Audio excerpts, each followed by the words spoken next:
And what does that mean for the economy? To the layman, what does a deficit budget mean? Well, in a very simple way, deficit budget simply means you are spending more than what you are able to generate as your income. That means you're cutting your coat more than your size. Not according to your size or according to your clothes. Well, if you look at both ways, you are not cutting your your clothes according to your size. Well, I think what has happened is that because of the developmental drive of the government has found it very, very expedient or necessary to embark on some certain expenditures, of course, which our income cannot take. So for you to do that, what do? You go borrowing. You go borrowing. And that is what should give us concern. Because over time, you discover that our debt profile has been increasing. We've always been borrowing. We've always been running a deficit budget. And we've always been saying infrastructural development. And if you look at the 2019 budget, even the president said it there, that capital expenditure is suffering.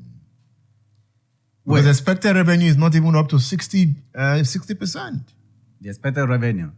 If you look at over time, because of this continuous deficit budget, not only is our capital expenditure has been suffering, several key sectors of the economy have been affected.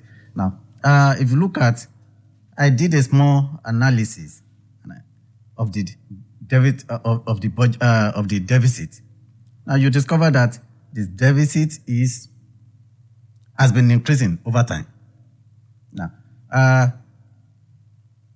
in 2017, you have a budget deficit that was 2.36, no, 2.1% of our GDP, 2.18% of our GDP. But over time, the way the government will want us to believe that you look at your deficit and then you look at the size of your economy. Then they call it, I want to put it in a very simple way that everybody will understand, that we have carrying capacity for the deficit. Because if you look at the size of our economy, the deficit is very, very small compared to the size of our economy. Now, for this year budget, in fact, the deficit is actually it's not up to 1.6% of our estimated GDP. If you look at that, you say, oh, the deficit is small. But in the recent, it's choking the economy. Just as you rightly said, how do you finance this deficit? You go borrowing. And when you do that, you continue to pay debt. And if you look at the debt service, if you look at the provision for debt service, it is 30.1% of the estimated revenue. Of the estimated revenue. That is 2.18 trillion. That is the deficit. That is 20. I'm just telling you that it is 30.1% of the expected revenue. And the likelihood that you will not even get the expected revenue is there. It's there. So at the end of the day, debt servicing takes the chunk. And if you place it on the expected expenditure itself, it is 23.7% of the expected expenditure. So how do you expect us to have enough money to finance capital expenditure? The president says the deficit will be financed by new foreign and domestic borrowings, privatization proceeds, signature bonuses, and drawdowns on the loans secured for specific development projects. He says Nigeria remains committed to meeting its debt service obligations. Accordingly, the president says Nigeria has provided the sum of 2.45 trillion for debt service. Of this amount, 71% is to service domestic debt, which accounts for about 68% of the total debt. The sum of 296 billion is provided for the sinking fund to retire maturing bonds issued to local contractors. What is the implication of a rising domestic debt? A quick look at our debt, either you call it external or domestic, put together, as at March 2019, as at March this year, the debt profile has risen to about 81 billion. If you want to look at that in terms of trillion, it's running to over 20-something trillion naira. Now, if you go borrowing, either from the domestic, if you go from domestic, what you are doing is you are shocking the private sector. The money that is supposed to be available for the private investors to borrow in the economy will not be able to be available to them because people will want to buy government bonds because they are secured, they are guaranteed. So if you do that, the private sector will have access to less credit in the economy. And that is why what we call crowding out. So either you borrow from the domestic economy, it is dangerous. And if you even go outside, which is external borrowing now, that is even more dangerous than the domestic one. But remember that the central bank recently raised the minimum loan to deposit ratio to 65% with a December 31st, 2009 deadline. And that is to help the private sector have access to funding. One thing is for you to make provision. Another thing is for the private sector to be able to access the fund. No, I think there are two different things entirely. I ask you, there is a common one now that said even the small petty traders can have access to from, I think, a development bank and the rest. How many people are having access to it? If the central bank is saying that we are making this available, to make it available is one thing. Now, for the private sector to be able to access it, it's another ball game. So we have to be realistic. We have to be realistic. Once the government continues to borrow from the domestic economy, you are choking up the private investors. But why is the government borrowing from the domestic economy when it can get cheaper loan from external sources? The World Bank and other international organizations give loans with very moderate interest rate that can be spread over a long period of time compared to what the government gets from domestic borrowing. So why borrow domestically? Why not go international? It is easier for the government to access money in the domestic economy. Okay? You are sure that once you raise your bond, people are going to subscribe to it and easily you get the money. But if you want to go for external debt, there are a lot of conditions that are usually attached to them. Of course, which you just have to meet. Forget about the interest. Interest payment is just one thing. There are other certain conditions, which we call conditionalities. Either you go multilateral or you go to all these your international financial institutions. So those stringent conditions makes it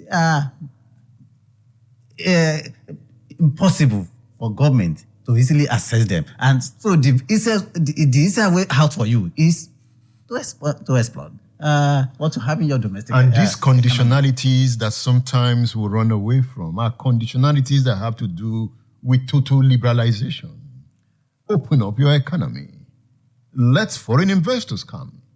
Is that not what Nigeria has been canvassing over time, that they want foreign investor? It goes beyond that. Okay. If it just open up your economy, let foreign investors come in. But we also need to ask ourselves, what type of foreign investment that are coming in? There are some those what we call hot money. They come into your economy and they go out quickly. Those are not what you need to develop your economy. And those are the kind of money that have been coming in. Those are the kind of money that have been coming in. Very hard. They call hot money. Hot money. But government will not want to rely on those funds because they are not stable and you cannot use them for a long time. It's looking as if government has become intensely aggressive when it comes to revenue generation. Look at what government is saying. Now, federal government demands $62 billion arrears from oil majors. The federal government has begun moves to recover as much as $62 billion from international oil companies, being backlog of its share of income from production sharing contract. It is basing its action on a 2018 Supreme Court judgment that would enable the country to increase its share of income from production sharing contract. Nigeria is just waking up. Let me tell you more about it. Government accused energy companies of failing to comply with a 1993 contract law requirement that the state receives a greater share of revenue when the oil price exceeds $20 per barrel. According to a document prepared by the Attorney General's office and the Justice Minister, this document is talking about a 1993 law that if the price of oil goes beyond $20 per barrel, the federal government gets more. And I remember we've sold oil for more than $100 per barrel. So you mean we've not been collecting the money?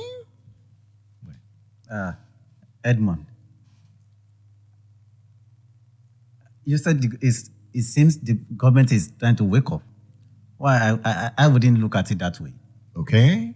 I will look at it from another angle. The issue is this. Why did we allow those complaints in the first instance to escape paying those money? It means something is wrong somewhere. And this is the issue of governance. Nigerian company that is set up outside of this country, maybe in another country, the government there will not allow you to escape what you're supposed to pay. So what were we doing? That's the question. I think we should not deceive ourselves. Something is wrong. We made the law. Why can't we see to the implementation of the law? Those people that are supposed to do their jobs, it means somewhere, somehow, they are not doing their job. Are you sure some people have not been collecting this money somehow? That is why I said those people that are supposed to do their job, somewhere, somehow, they have not been doing their job. So it means we need to look at ourselves inwardly. These laws are there. Who are those people monitoring those organizations? Why did they allow them? In a year, if you don't pay your tax in a year, government knows how to collect it. How much more these foreign companies? Why did you allow it to accumulate? So that is the question. Now let's come back to the 10 trillion naira budget. This is what Olisa Agbakuba said, the senior advocate of Nigeria. He said on the basis of a gross domestic product of $400 billion, the baseline annual budget should be 20%, with approximate 20 to 30 trillion naira annual spend, rather than the measly 10 trillion naira budget. Well, that was where we left before the commercial. Yes. If you look at the size of our economy, the size of the economy is over 460 trillion. Over 140 trillion. In fact, we are about 141 trillion. And then you are budgeting you are making a budget estimate of 10 point something. If you look at it, it's just within the range of 5.6 or let's say 6% of the total size of the economy. Now that tells you that the budget is slim. It's not enough to move the economy forward. So it cannot take us out of poverty. I don't think so. It's a single-digit growth, not even up to 4%. You are right. And we need double-digit growth for a consistent period for development to happen. True or false? Not only that, you need a double-digit growth. We must get to a level whereby our GDP growth should surpass the growth rate of the population. At present, if you look at the growth rate of the GDP and that of the population is far, far above the growth rate of the economy. Now, that tells you that economy is not sustainable. You need to, and that is why, that is the emphasis on the double digit, that we must have a double digit growth. But to me, you don't need to have double digit. You should have economic growth that should be above the growth rate of your population. It does not necessarily have to be double digit. If you remember, some years ago, the economy was doing fine. We were growing at almost 6% every year. But then you still discover that the poverty rate was still high. So it is not when you achieve double digits. If it is enough for you to have a growth rate that's above the growth rate of your population. But beyond that, we need to do the needful that will move people out of poverty. And it is not this, if you look at I'm sure you're still going there, this social investment and the rest, those are not the thing we need to move people out of poverty. What do we need? What we need to do is we need to create jobs. When you create jobs, income will be generated.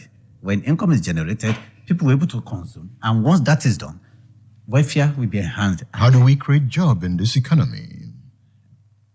I think it is time for the government to know the right thing. That you don't deceive the people by saying that we are going to create social job. Government is not in the business of creating jobs. What you need to do is provide the enabling environment for the private sector, for the industry, for the manufacturing sector to thrive. A whole lot of our companies, a whole lot of our firms that are relocating outside of the economy is because the environment is not conducive for them. So what you need to do is let the private sector thrive, let the industry thrive, let the manufacturing thrive. Once that happens, you see people getting out of poverty easily. Before we go, this is what the president said. I mentioned during my Independence Day speech, under the Presidential Power Initiative, we will modernize the national grid in 3 phases, starting from 5 gigawatts to 7 gigawatts, then to 11 by 2023, and finally 25 G afterwards. Is there not a president that is looking at empowering the industrial sector to take off? Well, that is a right step in the right direction.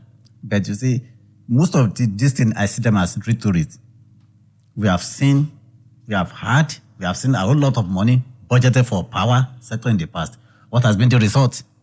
We have seen president upon president coming up to say, we are going to do this, we are going to do that. What has been the result? Don't forget, this is the next level. Next level of what? Of change. Of change. Change to what? We need to be sincere with ourselves. I think enough of this gimmick, enough of this slogan. It is not slogan that moves the economy forward. It is serious thinking, serious planning. There is a Presidential Economic Advisory Council now. And so the Presidential Economic Advisory Council, they are not going to run the economy for you. Their job is to advise. And don't forget, we're in this country when the president said that I have appointed you as advisor.